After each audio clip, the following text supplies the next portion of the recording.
ఒళ్ళంతా విషాన్ని నింపుకున్నటువంటి పామంట పాము విషం ఎంత ప్రమాదకరమో నీతిని ప్రపంచానికి చెప్పిందట. అందుకని ఎదుటి వాళ్ళు విషాన్ని జీర్ణించుకోబాకండి అని చెప్పిందట. ఇప్పుడు అమెరికా అధ్యక్షుడు ట్రంప్ చైనాకి రష్యాకి చెప్తున్న మాటలు చూస్తుంటే అలాంటి వింతే అనిపిస్తుంది.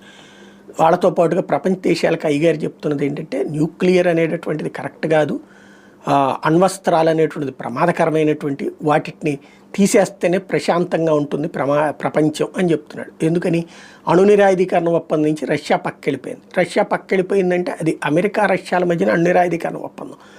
చైనా అసలు దాన్ని పట్టించుకోలేదు, భారత్ లాంటివి కూడా అందులో ఎంటర్ కాలేదు, వాళ్ళిద్దరూ మాత్రమే ఉన్నటువంటి. రష్యా పక్కెళ్ళిపోయాక ఇప్పుడు ఎవడిష్టం వచ్చినట్టు అణ్వాయుధాలు తయారు చేసుకుంటాడు. అణ్వాయుధాలు అనేటటువంటిది దానివల్ల ముద్ద నోటికి రాదు, కానీ శత్రువుని భయపెట్టడానికి అదొకటి. ఇప్పుడు మన కనుక పాకిస్తాన్ నేను అణుబాంబు వేస్తానంటే కరెక్ట్ భయం అయితే ఉంటుంది. ఆ భయాన్ని దృష్టిలో పెట్టుకుని మనం ఇంకో